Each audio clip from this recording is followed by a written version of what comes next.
Serving it up to you live on the Buffalo Rumblings Vidcast Network. I'm Bruce Nolan. That's Nate Geary. And this is Food for Thought. The topic du jour. I don't know if you know or not, but the Buffalo Bills have a regular season football game only a few days from now. In less than 48 hours, we will have the results of a regular season Buffalo Bills football game. And we've got, along those lines, some things to talk about. Mr. Geary, how you doing, dude?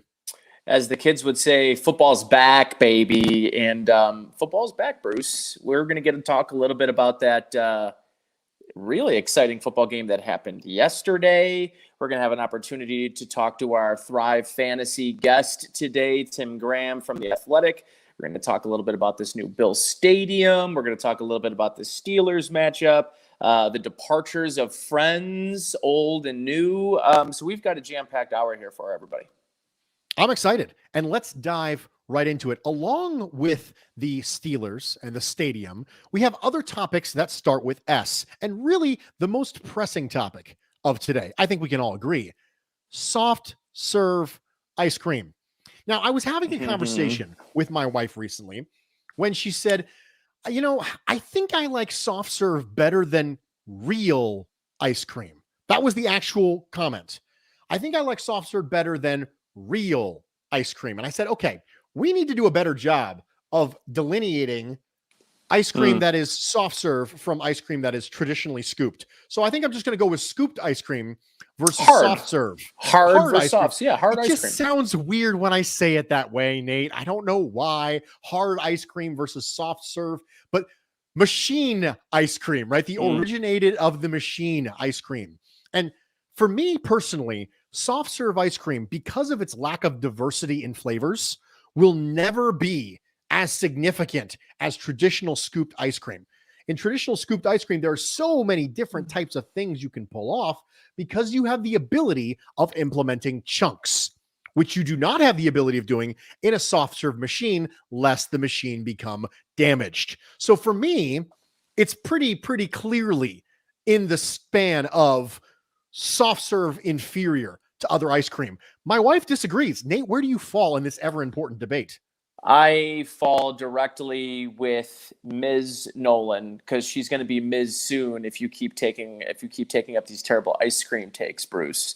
Okay. She is absolutely right about soft serve. And here's the thing. The thing I like about soft serve, I'm a big custard fan, so frozen custard. You go to any of the several amazing establishments here in Western New York. I know, Bruce, maybe they don't have custard like they do in Western New York back in Bruce Nolan land. But let me tell you, there's a spot in Lackawanna called Francie's, okay? And they've got a custard of the week every week. Salted caramel. They've got we've got a comment in the comment sections about Abbott's, another fantastic soft serve custard. And here's the myth about soft serve.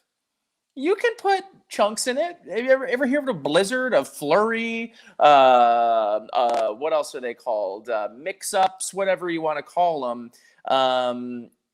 You add a little bit of Reese peanut butter cup, a little peanut butter fudge to a vanilla soft serve or custard.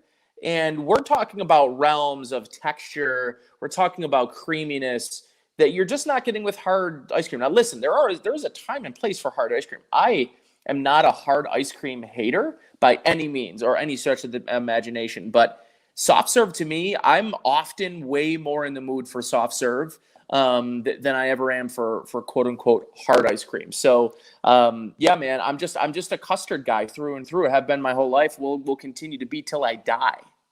I think the preposition is really important here. I don't think you put the chunks in it. You put the chunks on it.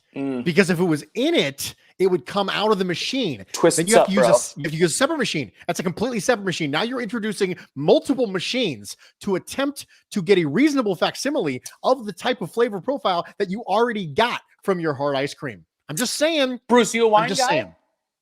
Say what now? Guy? You a wine Am guy? I a wine guy? No, are you a not steak really guy? A huge wine guy. Are you a steak guy? Did you know that there are different cooking surfaces for different cuts of steak that are more ideal? Did you know this? I sous vide all my steaks. So for me, it's one size fits Then all. what is this sanctimonious ice cream talk when you are sous videing your beef? I'm doing the best thing for it. That's what I'm doing.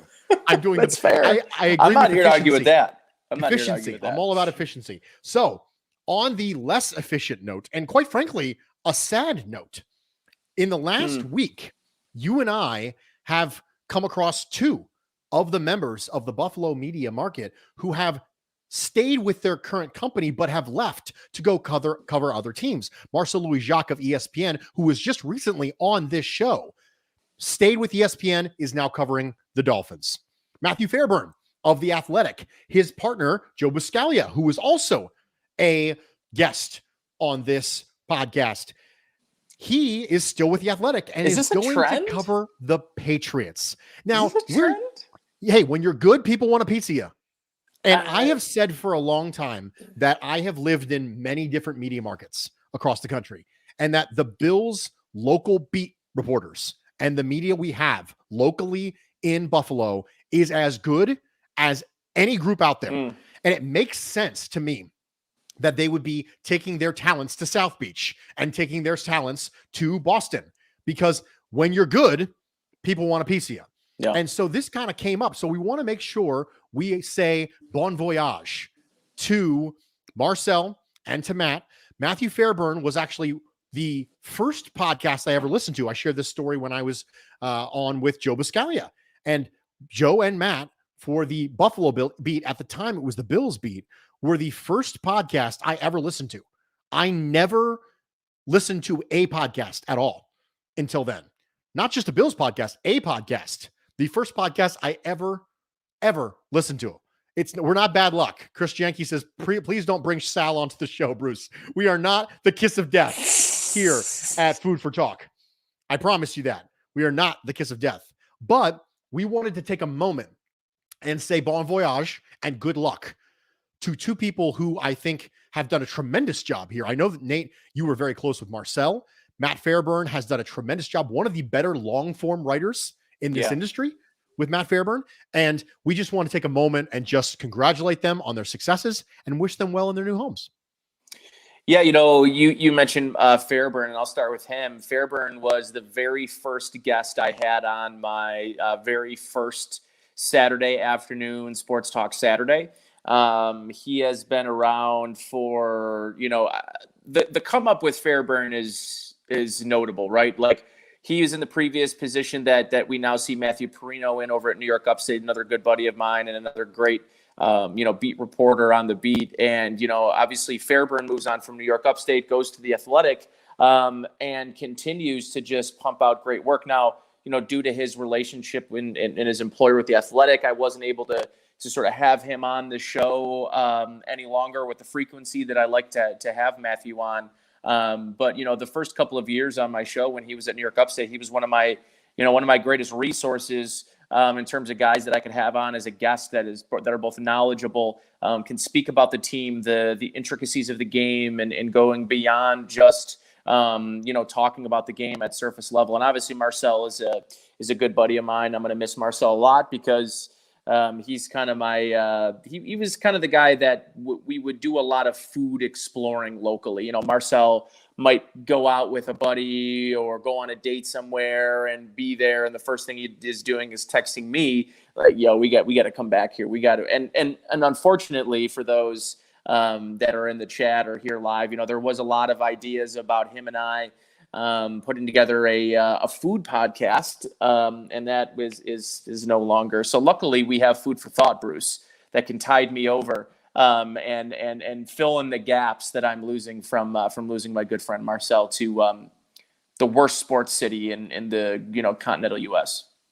Most assuredly. By the way, I hope some of these chirpy Dolphin fans that are just absolutely obsessed with me on the Twitter box are watching this, which would make sense because they're most literally obsessed with me. So I'm not a big fan of Dolphins fans. I don't know if you knew this about me, Bruce.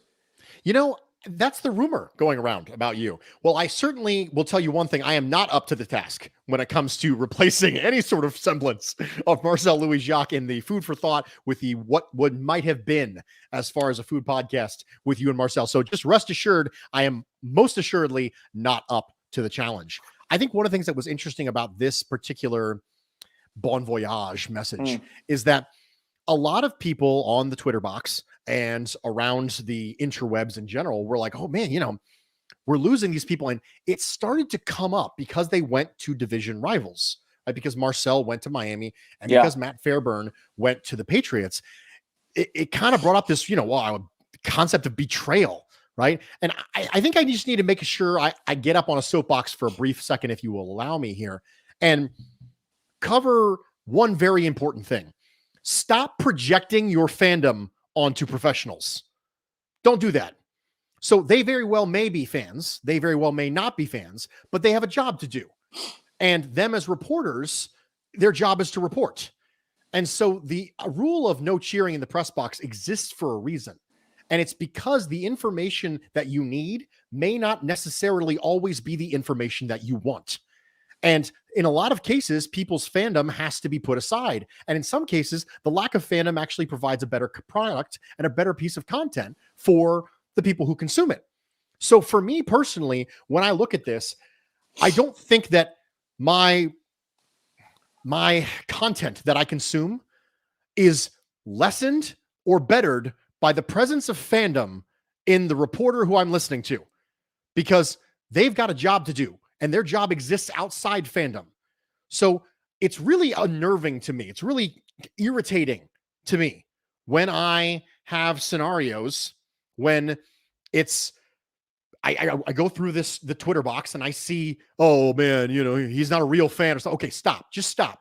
He's not you. Stop projecting your likes, your wants, your desires, and your fandom on somebody else.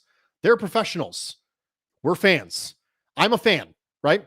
Now, I do my best to be as objective as humanly possible, but I have a non-professional rooting interest. That's it right there. That's my point. This is my line of delineation here, because I hate to break it to you, they have a rooting interest too. You know why? More people consume content when the team is good. So they want the team to win, just like fans want the team to win. They just want them to win for a different reason. They have a professional rooting interest. You have a non-professional rooting interest as a fan. So stop trying to project your non-professional rooting interest onto professionals. I'm going to get down off my soapbox and I'm going to pass it on for a second and just see if Nate has anything to add to that before we move on. I think it's a weird conversation for me, Bruce, as a guy that my north end zone, is that right? North end zone in high school. When you got to the left corner, you could see the lights of, at the time, Ralph Wilson Stadium. I grew up playing football in my front yard with the ability in Hamburg, that borderlined Orchard Park, like down the street on Southwestern, like 4 large suburban blocks, which are different than city blocks, 4 suburban blocks away from the stadium. So for me, it is a weird place to be in. I'm not covering the team, though. And I think part of this, Bruce, is the lines that sometimes social media tends to blur a little bit, which is the line between, news and opinion and what sorts of media is out there and how we're consuming it. And for me, the biggest thing that I always have to try to re-explain to people is I am not a reporter. I am not a #breaking news guy. I'm an opinion guy. I write columns when I write. I use my opinion, my experience, my childhood growing up, in the town of Hamburg, which is, again, bordering Orchard Park. And I take those things, and that's what makes me unique in my position. But my professional rooting interest and my own fandom do intersect quite often, to be quite honest. But part of me also, the more I gain experience in the profession, realize that there does have to be sort of that Mason-Dixon line. There has to be that sort of very notable and distinct line in the sand.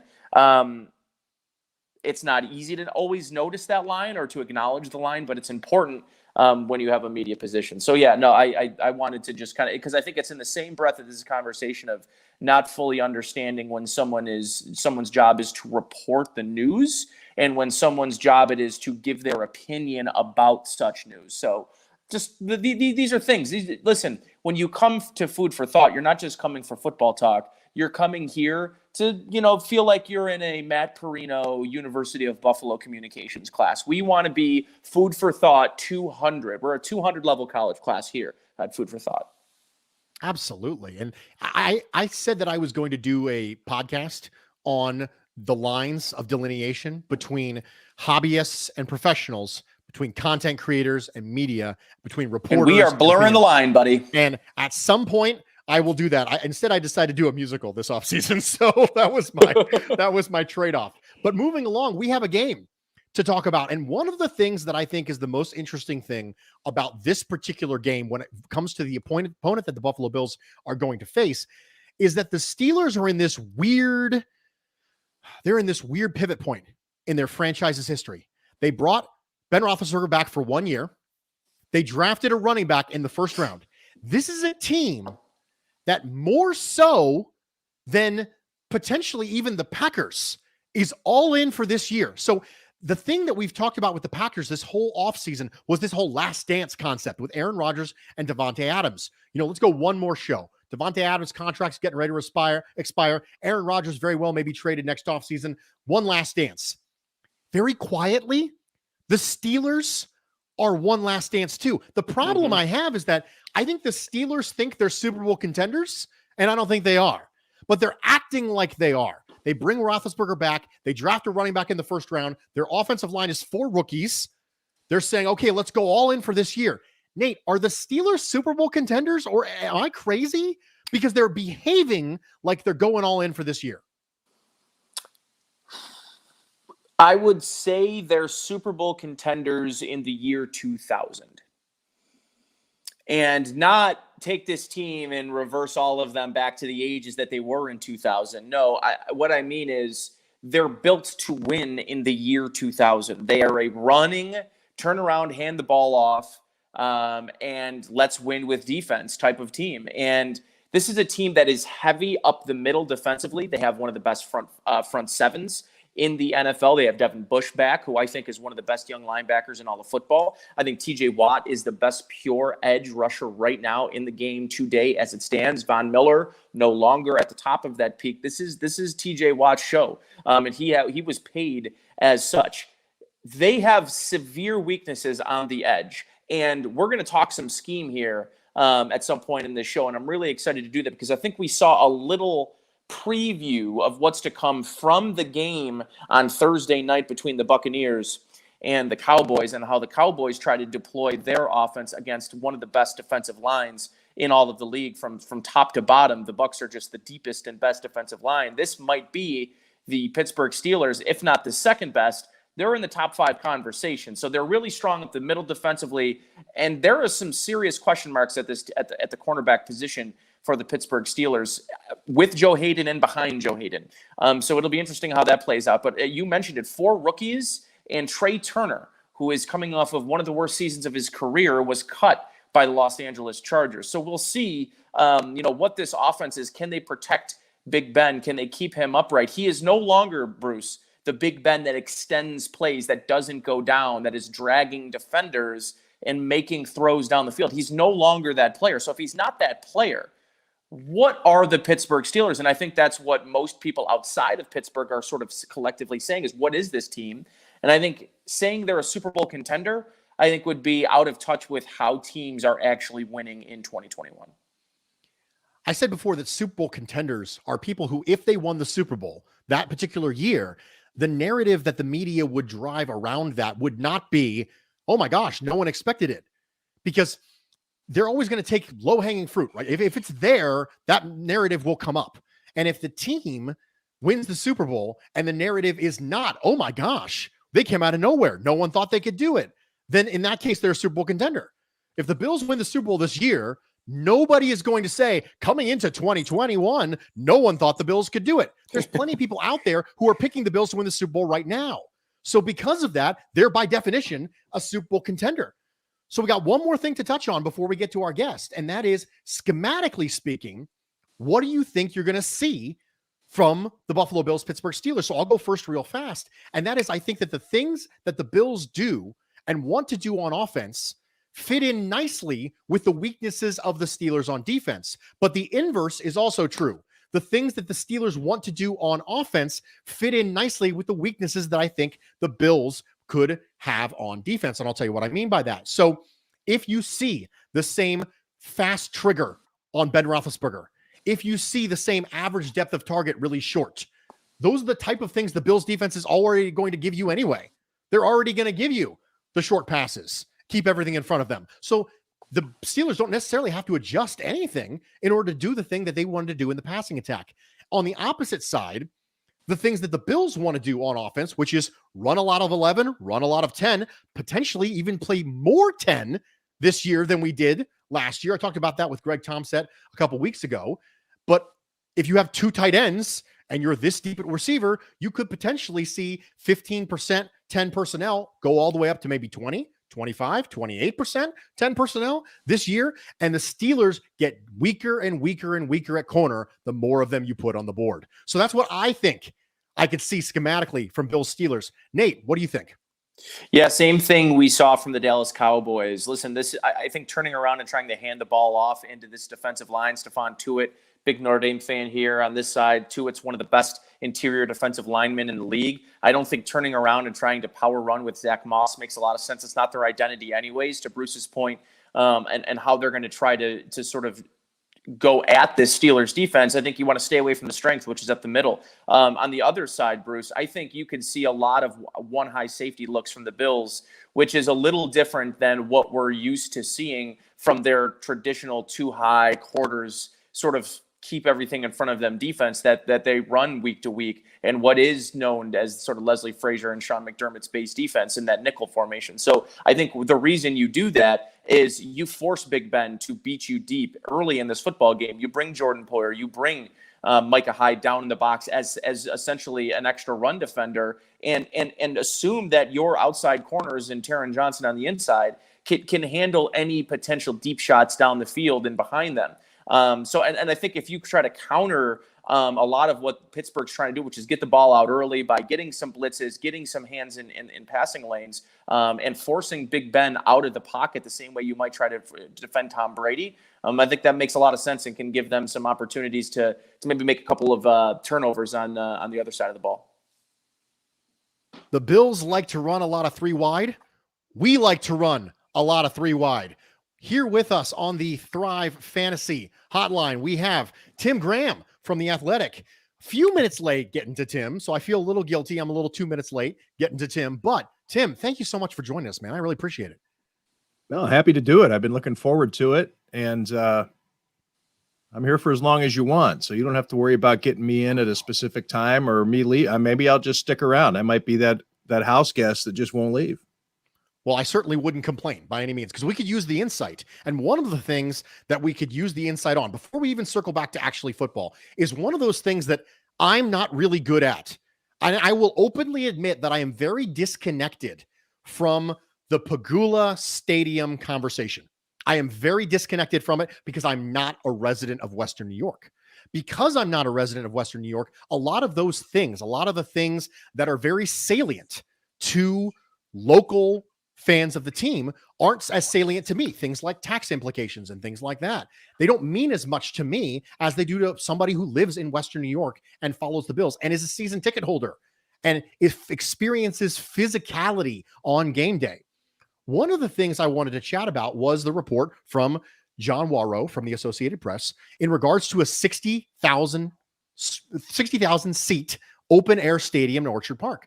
And one of the sub notes on that particular report was that there had been some discussion about potentially a downtown stadium, but the infrastructure was a real big shenanigans when it came to that.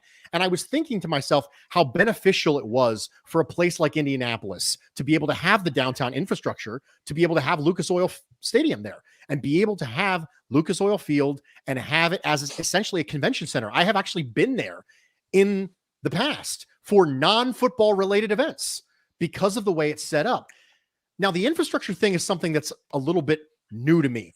When you were looking at the infrastructure, do you think there's a scenario where they could have pulled it off and it just would have been too much money? Or was it just completely off the table because we were getting into like fantasy land when it came down to doing it downtown? No, I think it's a situation that the Pagulas, in their research on these 3 sites that they did, there was one also out near UB North that they took a look at, that it becomes too unwieldy in terms of the money, and they know that they're asking for a lot of public assistance on this. And so we've already seen the pushback from a lot of people in the community regarding partially funding a $1.4 billion stadium. So therefore, with every dollar that you want to add to that 1.4, and when you're talking downtown, it was, as far as based on my reporting, it was somewhere in the neighborhood of 2.5 billion. You're going to get that much more pushback from the public. And so they're in a position where they need to try to find that sweet spot where they can create a relationship that where they can get some help, but they're not asking for too much to the point that people say, beat it, and the more people who do that, then it's that much more of an uphill battle. But, I'll make a point, just because you mentioned it as an example. For instance, Lucas Oil Stadium in Indianapolis. Yes, that's downtown. But it was right on the same footprint of the RCA Dome. So when it came to infrastructure, you didn't have to do a lot there. To put a new stadium downtown where there has been no stadium before, you're talking about major additions. First off, you have to snatch up a lot of property.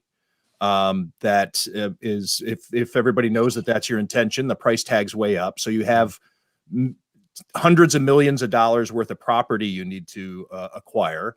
You have things like parking garages that need to be built, on-ramps and off-ramps off of the 190, sewage lines, electrical, all those things that you need for a major municipal facility.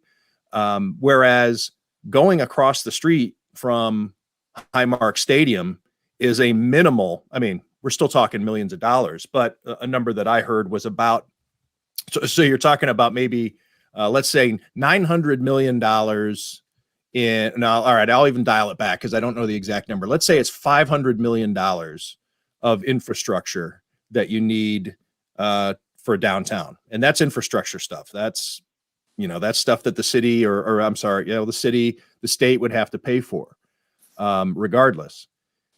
Out in Orchard Park, to go across the street in that ECC lot, $9 million.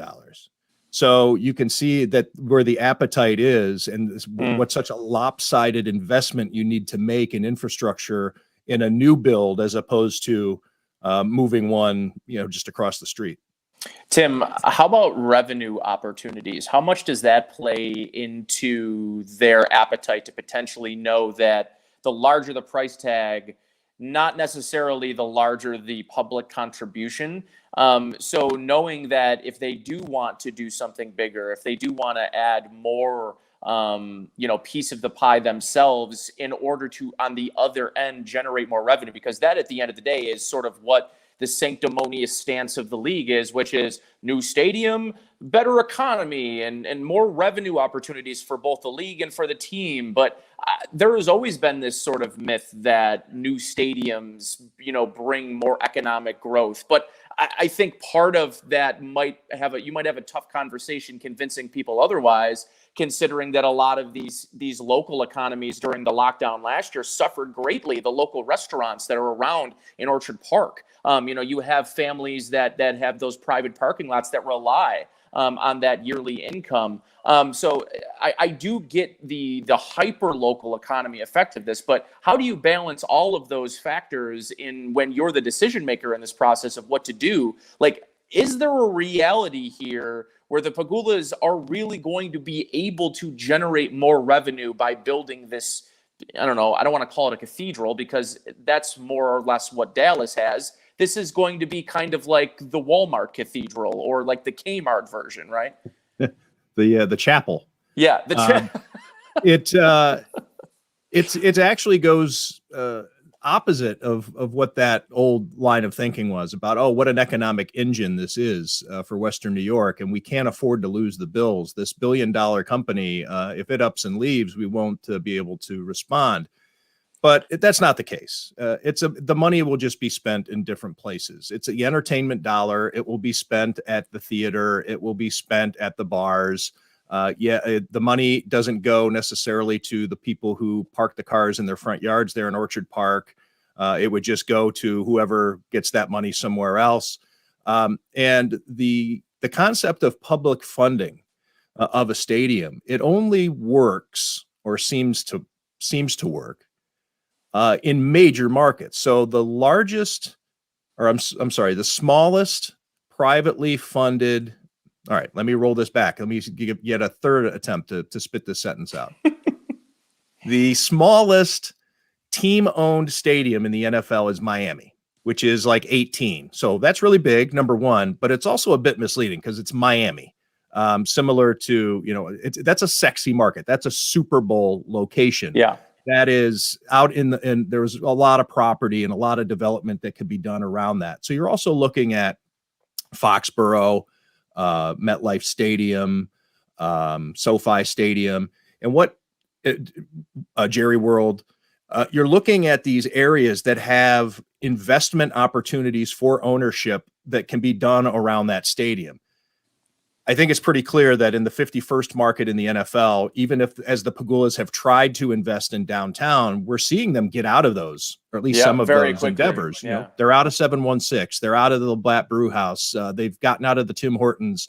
Yes, they still have the hotel, and that would benefit here or there. But that's another one of the harsh realities when it comes to the idea of whether or not you want to keep the Bills is the fact that Buffalo's 51st, and you can't.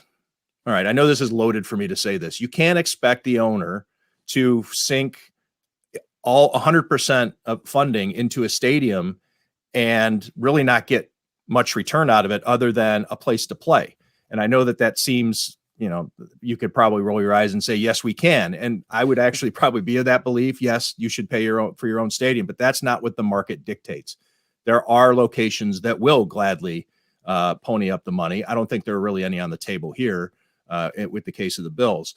But I do think that it is a false narrative. About the only thing that would be missing from the state of New York is taxes, income taxes that you get off of these, players. And it's not really a lot. I mean, the car dealerships don't even really necessarily make much money. Real estate agents don't make a lot of money because Bills players rent. As soon as the season's out, they're gone. Yes, coaches and coordinators and general managers, they buy homes, but you can't. There are a lot of things that you can look at and say, but it's really not that big of an impact in terms of the local economy. So I know that was a lot of word vomit there on the subject, and I don't know if I really clarified anything, but there are a lot of misconceptions regarding this.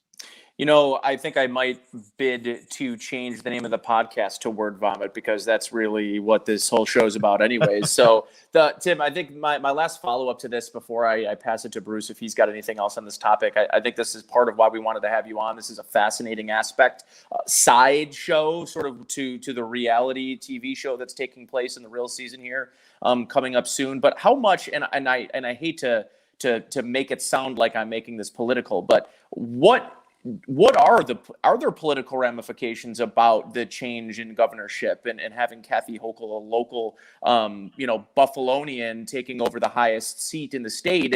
And maybe the secondary question is, and maybe to go more from a hyper local approach, is the rumors that this is really just, all of the quote unquote issues surrounding this and the hardball that the general public is being fed, the Bills are playing, really has to do with Mark Poloncarz. Is there some animosity between those two? And from your reporting and for your understanding of the situation, and then that secondary question about Kathy Hochul's addition to the governorship.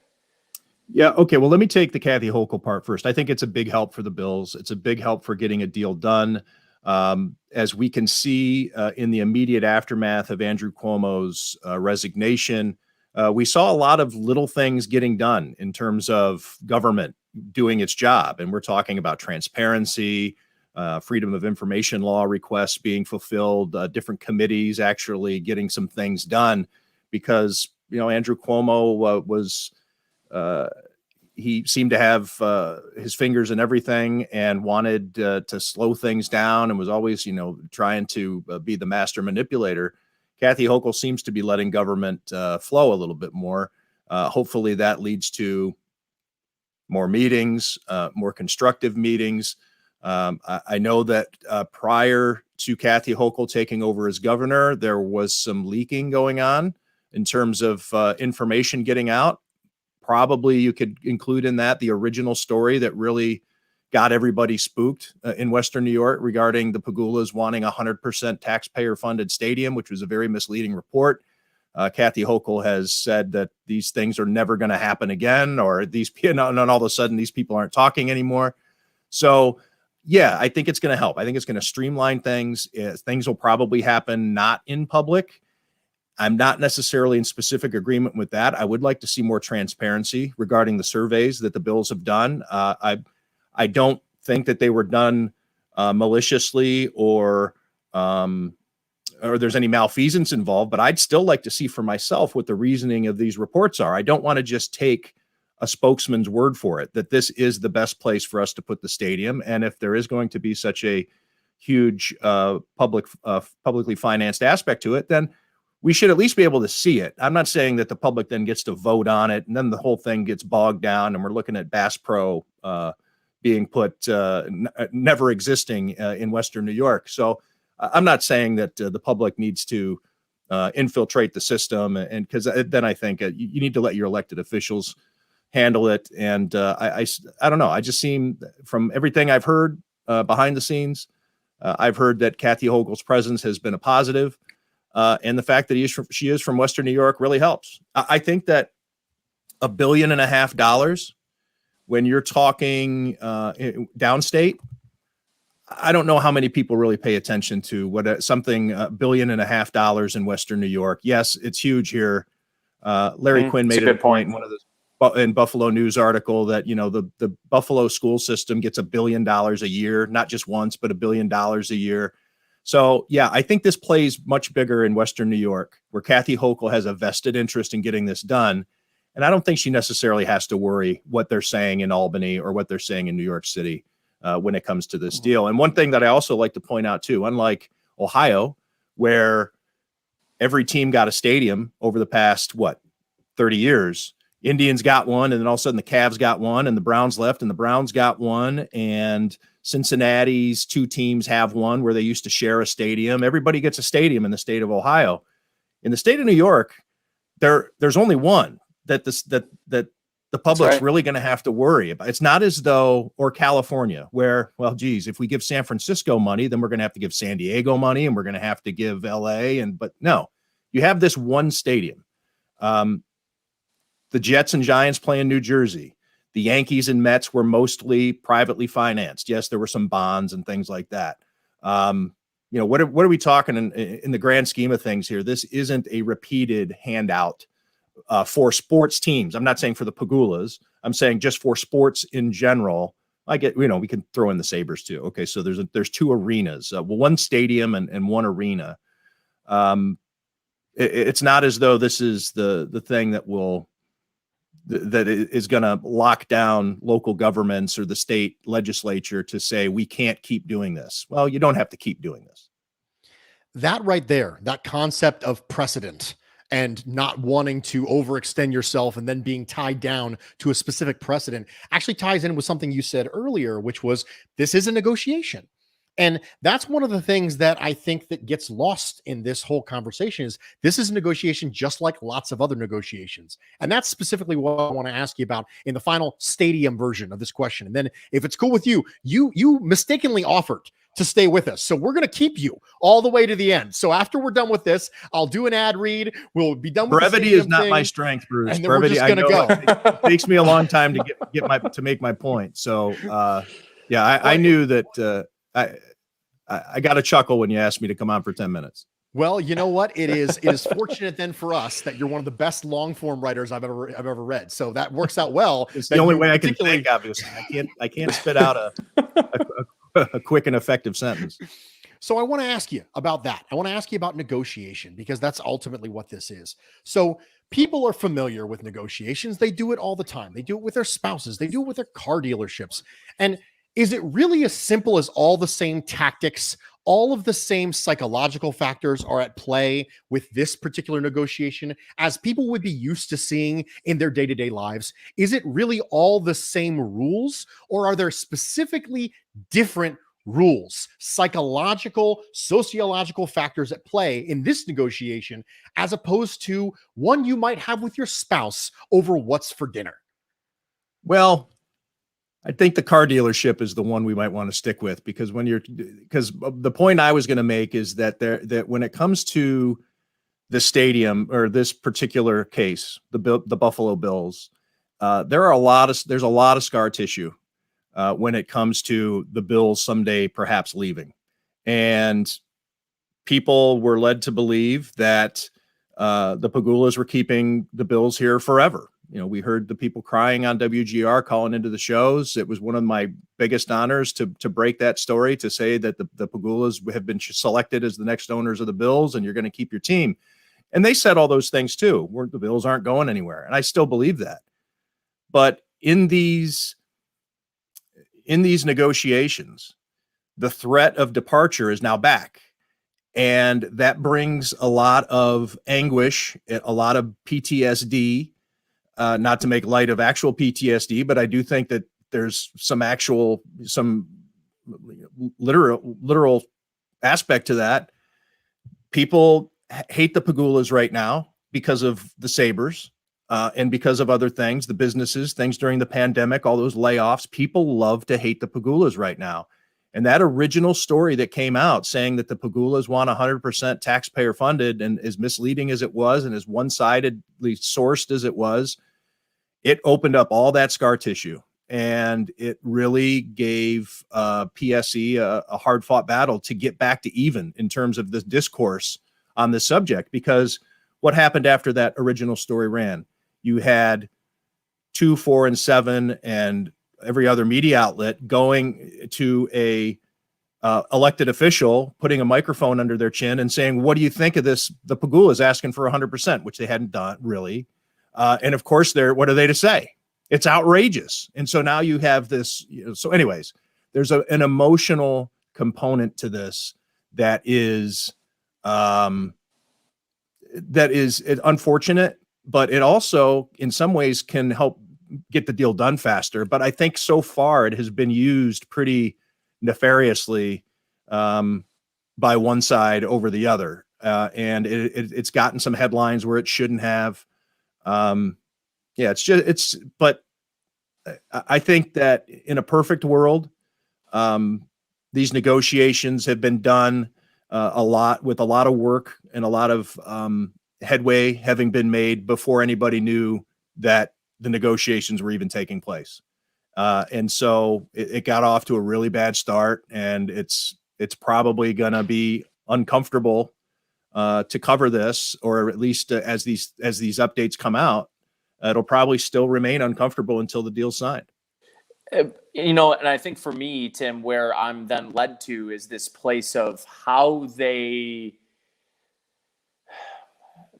I guess I'm searching for the right words to say here, how this has all been juxtapositioned on to the general public. I think part of the issue here, the public wasn't asking for a stadium update when that story ran. Right. I mean, yeah, they would have been interested in it, but then all of a sudden there had to be this story, this big takeout about look out. And then immediately after that, Seth Wickersham with his tweet, and he throws Austin out there, and everybody goes ape because before they even call Austin City Council and find out that they don't even know what the hell you're talking about. Right. We're not looking for a football team. So yeah. So I'm sorry, I interrupted. No, yeah, I really where I was coming back to on this, and kind of my final follow-up here, Tim, about this topic is just at times the messaging maybe not being built around an understanding of the community when maybe I think that's part of maybe some of the disappointment of the people is there was this feeling that this family who, although they're very rich, they seem very relatable. They're coming to Buffalo. They care about this city. And The good old days. Correct. And somebody cares about us. And now it's, I don't want to say it's a dose of reality, but the reality is revenue. It's money. I mean, that is it's 180 degrees the other way. The people, as I said, I'll say it again. And I know that I've used this phrase on another podcast and it got back to upper management at PSE and they didn't disagree with it. People right now love to hate the Pagulas. They look for excuses to hate the Pagulas. And so when their new spokesman, this guy who's from out of town comes in, who they hire to help them with this campaign, says, look, you gotta figure out if Erie County, or actually he said the city of Buffalo needs to, and the state of New York need to figure out if they want a football team. People saw that and I'm like, you can't say that, even if it was a throwaway comment at the time. So people are just going to pick that out and say, here we go. One more reason these people are stabbing us in the back. It's unfortunate how toxic it's gotten in that regard. When it comes to the Pagula's reputation in this town, they don't get enough of the credit because of what's happening with the Bills, because people can easily look at that and say, well, they didn't get it right with Rex Ryan and keeping Doug Whaley and Russ Brandon. They got lucky here, but they take 100% of the blame when it comes to the Sabres. And that's why they need to be very careful, and they need to, when it comes to this stadium negotiation, the different public updates that you need to give, and not letting the other side throw haymakers at you or out of nowhere. You are listening to Food for Thought on the Buffalo Rumblings Vidcast Network. I'm Bruce Nolan. That's Nate Geary. We are here with Tim Graham of The Athletic, and he has been filling us in on the comings and goings in regards to the Buffalo Bills Stadium. He is on the Thrive Fantasy hotline here on Food for Thought. Come prop up on Thrive Fantasy this football season. Thrive Fantasy is a daily fantasy sports and esports app for player props. With Thrive, you can eliminate the countless hours of research and focus on only the top-tier athletes that have had the biggest impact on the game. Choose 10 out of the 20 available player props to build your lineup. Each prop is assigned a fantasy value for both the over and the under based on how likely it is to hit. Hit the most props and rack up the most points to win a share of the prize pool. Thrive has over $140,000 guaranteed in prizes for the week 1 of the NFL and has awarded over $4 million so far. Thrive's featured $100,000 guaranteed contest is $20 to enter, and first place takes home $20,000. Use promo code BuffBills. Again, that's BuffBills, BuffBills, when you sign up today, and you will receive 100% instant first deposit match up to $100. Download Thrive Fantasy on the App Store or Play Store, or by visiting their website, www.thrivefantasy.com. Sign up and prop up today. We are here with Tim Graham, and he's going to just go ahead and join us all the way until the end. And so if you are in the comments section right now and you have questions for myself, you have questions for Nate Geary, you have questions for our esteemed guest, Tim Graham, now is the time, ladies and gentlemen. And while I am waiting for you to populate those questions, we are going to move on. And we're going to move on to a topic that we wanted to talk about for a while, and that is real football.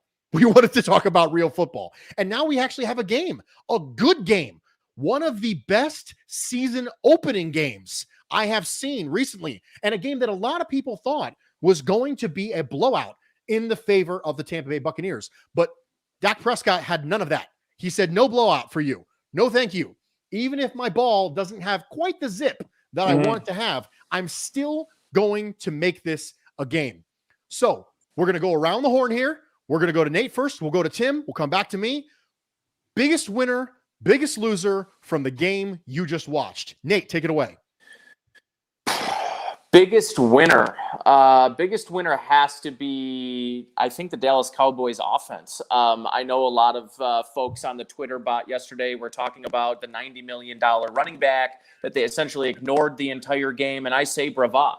I say don't turn around and hand the ball off to your $90 million running back. It's your fault he's being paid $90 million, but in no way should you be turning around and running up right up the middle against, I think, what is the best defensive line in football. The biggest loser, probably still has to be Mike McCarthy. I mean, the defense at times looked better yesterday, but I keep hearing these and seeing things on Twitter about Kellen Moore, and Jerry Jones really loves Kellen Moore. And, if he gets interest around the league for head coaching jobs next year, could they move on for Mike McCarthy just in order to keep Kellen Moore around? So Mike McCarthy is sort of, I think, maybe unfairly on the hot seat after just a season. But I think that's just the reality of the situation. That's part of the reason why when you're a head coach, you bring your own offensive coordinator in, and you don't bring the guy the owner really loves, because that's the guy that's going to end up taking your job. So, I think those are my winners and losers for me. But I also think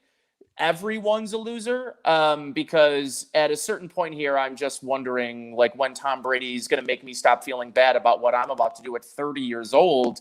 I said this in my tweet earlier, like, Tim, he makes me feel old. What does Tom Brady do to your overall, like, do you go to bed and you think about, like, is my wife, like, I say this all the time, it's like, if I'm to my girlfriend, if I'm not Tom Brady when I'm 40, like, are you still going to love me? Like, how does any man feel fulfilled knowing that man is out there just rubbing it all over our faces?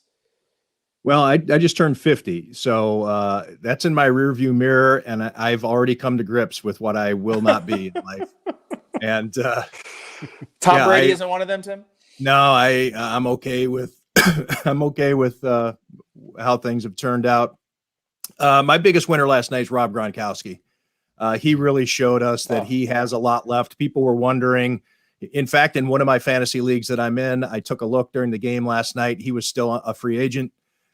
He was not drafted in our league, which is kind of amazing when you think about it, but his production's been down. And of course he took the year off, and Tampa Bay has other tight ends. And so you wonder, well, what's he going to do? Well, he looked like all pro Rob Gronkowski last night. Of course, 2 touchdowns, 8 catches, I think it was. Tom looks like he's really looking to him. And I think that's just, he's one of my all-time favorite players. Rob Gronkowski is. I think he's the greatest tight end to ever play the game. So him being effective makes the game more entertaining. The biggest loser last night, Greg Zuerlein. It was a gong show in the kicking game. I mean, I guess kudos to him for making the one late kick, but if he makes his kicks, I think we got a different game. Pete in the comment section says TJ Watt played 39% of his snaps in coverage in 2020.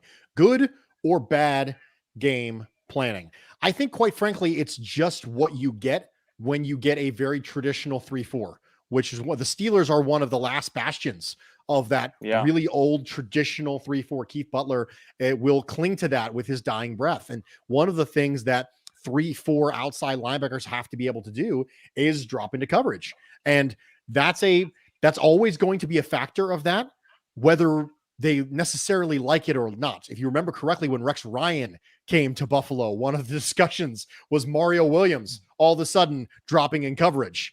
And we can all agree that was probably a misuse of his talents coming from the cold front with Jim Schwartz in the 4-3 defense that had all 4 of its down linemen elected to the Pro Bowl that year. I think that it's not really a reflection on TJ Watt. It's simply a reflection of that's just what it is. And it's not a TJ Watt thing. That was the thing with Bud Dupree. That was the thing with every single meaningful edge rusher that the Steelers have had while they have had a traditional 3-4 defense. I think one of the things that's interesting is we have a tendency to kind of forget narratives of the past that now become relevant. One of the things that was interesting when Mike Tomlin became the head coach of the Steelers, one of the funny narratives around that was, well, he's never coached a 3-4 before. He was a defensive coordinator in Minnesota. How is he going to blend his experience with 3-4? The answer is nothing. Nothing happened. They just kept doing the things that Steelers have historically done. And I think that's one of the things you see really great pass rushers who just have a chance to take a couple plays off and go backwards a little bit. Nate, any contributions on that? Yeah, I think that traditionally, if you want to talk about traditional, what the Pittsburgh Steelers are, right? I think they are in the image of what I think they traditionally want to be, a team that has a ground and pound attack, a legitimate road grader running back, and on the other side playing that vaunted 3-4 defense. And because, Bruce, you mentioned how irregular the rest of the league sort of probably, stays within the guidelines of a traditional 3-4. When TJ Watt drops back in coverage, that can be a bit of a mismatch for teams, because if you're a quarterback, you're not thinking that TJ Watt's going to pick up his hand and backpedal and move into a flat zone. And if you're a quarterback, you might take advantage, or you might take for granted that TJ Watt's just going to be going at your left and right tackle all afternoon. So, it can be a bit of a nice little wrinkle, but 39% of the time it seems like astronomical to me. I have nothing to add. I like that. You guys are too smart. I can't. I like that. I'm Hold on, we've got shit talk about Josh Allen. What do we have? Bruce, what's this one? Keith Butler about Josh Allen. He did he say a boo-boo about Josh Allen, and now we have to be mad about it? Yes, he absolutely did. What he said specifically was, okay, if you want to run like a running back, that's fine. We'll then treat you like a running back. Which people are sitting here going, oh man, goodness gracious, like what a threat. And I'm sitting the going, way it should be. Absolutely not. This is not a threat. This is not a weird thing. This is the same thing that every single coach is telling their players behind closed doors when a quarterback breaks the pocket. Now they're a runner. They are no longer afforded the rule protections that a quarterback in the pocket is provided. This is the same thing everyone has said about Lamar Jackson 14 times over the course of his career. It's a mentality. It's a mindset that the defense has to really be in to make sure that quarterback doesn't do the old, I'm going to drift out of bounds right here.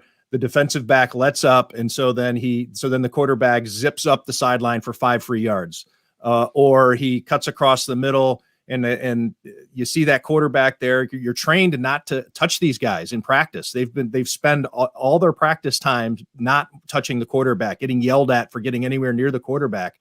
Now they see a quarterback running. They know what the NFL feels about its quarterbacks in terms of find where you can hit them, where you can't hit them. And I think that there's a stopper that happens on defenders' head sometimes about hitting the quarterback, because they know how important they are to the league too. But then that's why you see quarterbacks break free a lot. I don't want to say a lot. I don't know that I can quantify it, but you do see it on occasion during a game. A quarterback who, if he were a running back, would have gotten drilled. But instead, because he can slide, you gotta hold up, because in case he slides, you don't want to make contact there. There's all kinds of stuff that defenders have to constantly think about holding up when they see somebody in the number with the teens on their jersey. Well, I guess you can't say that anymore because receivers wear that too. But anyways, it is a mentality. I have Tim. I want to set you off with this question. Because this was written in my notes. I didn't tell Bruce that I was going to ask you this, so this is totally off the beaten path here. And it's about the Bills. It's fine. How much? One of the most interesting storylines from this past year is the fact that Brian Daboll and Leslie Frazier are both back in the coordinator position for the respective units on each side of the ball. What is your degree of worry that Brian Daboll, if he didn't get a job last cycle? Now, I get that there's always this new crop. I talked about Kellen Moore, right? Like, he sort of represents the next crop of young play callers, offensive coordinators, defensive coordinators. They're going to be in vogue.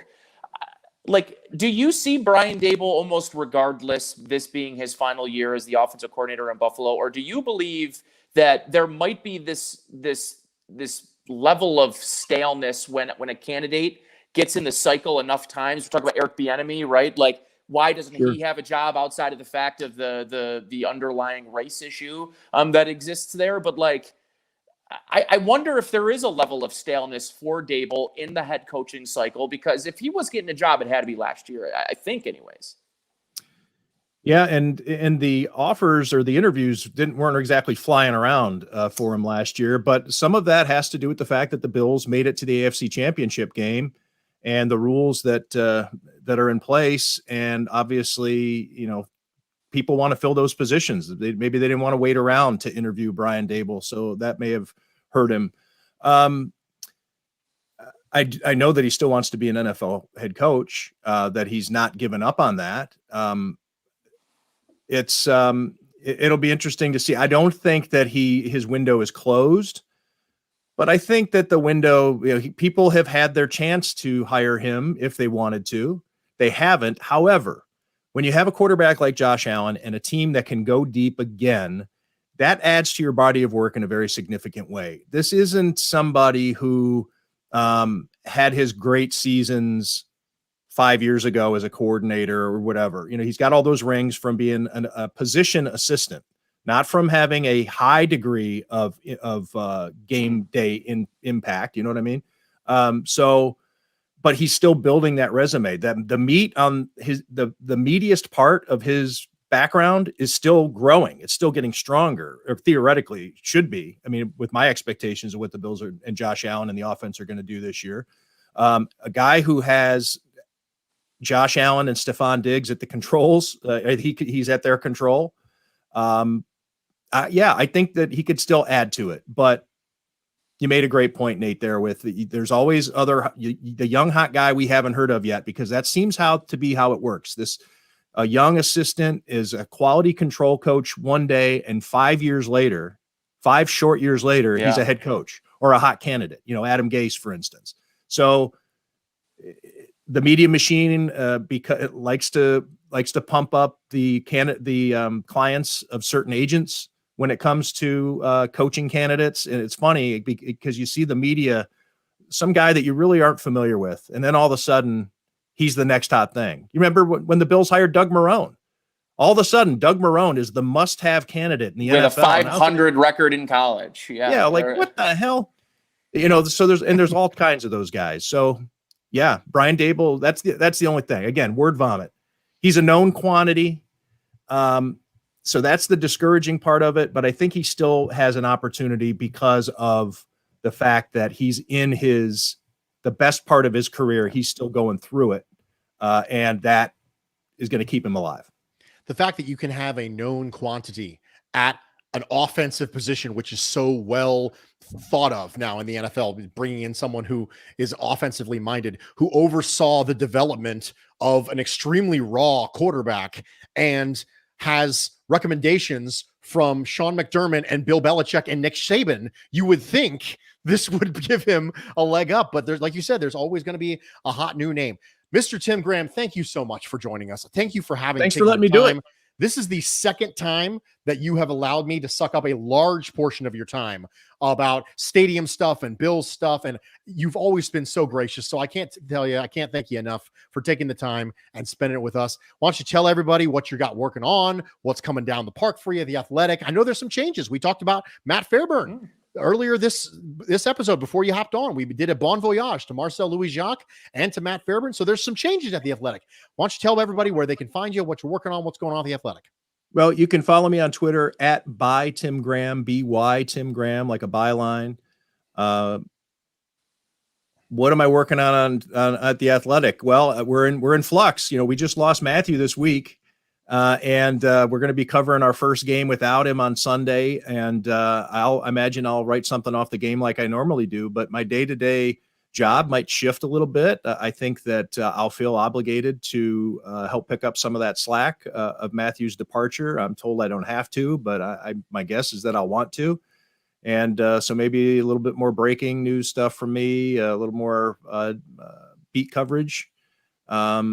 And then the usual long form stuff. That's still what they pay me to do. So hopefully people who like my work find that to be good news. Tim, thank you so much. I really appreciate it.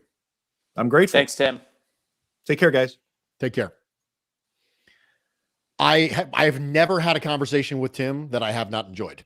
Not a single one. Tim is one of my closest friends in the media industry, mostly because of his selflessness to people that are younger coming through the position. And Tim graciously sort of extended his hand to me at a young age to help and mentor me. And those sort of people are, and how good he is at his job, where those intersections meet between mentor and, quality of work being so high for Tim. I'm a big fan of his. So I was really happy we were able to kind of talk through some of the stadium things as maybe just a mini distraction away from all the pregame coverage you're going to get over the next 48 hours and moving into Sunday, obviously. So this is a good little reminder that things are happening outside of the the main show, which is Bills football, which on tap in 2 days here, man. I'm pretty excited. I'm excited too. I think the apt word that you used there was grace. And really, that's what it boils down to with Tim. You know, he doesn't have to show us any sort of kindness. He's not obligated to us. He doesn't owe us anything, but yet he continually decides to show up. And really, that's what grace is. I mean, grace is not getting what you deserve, right? Justice is getting what you deserve. Grace is not getting what you deserve. And we certainly don't deserve for him to be as forthcoming and as gracious to us as he is, to be able to spend time with us and be able to let us in on some of the insight. I think he's a great resource for a lot of different things. The Stadium Talk is absolutely one of them, as being the one who was the first person to break the Pagulas are buying the Buffalo Bills. So with that in mind, Nate, anything for the good of the cause before we head out here? I'm in Long Island. I keep saying that, in Long Island. I'm on Long Island for the evening here, headed back home in the morning. And one of the things that was unfortunate is I had some pretty shitty pizza. That's tough. You know what? When you go out of town and you say, I've got one crack at this, I got one shot, right? One opportunity, right? Don't ruin it. That's all I want. Just don't ruin my trip. And then you have bad food, and it's just, listen, you know what? Sometimes it's food for thought. Sometimes it's food for nightmare. But, that's right. But we did it. Thank you all for joining us. I appreciate you being a part of this. Thank you for stopping by, and I hope you didn't leave hungry.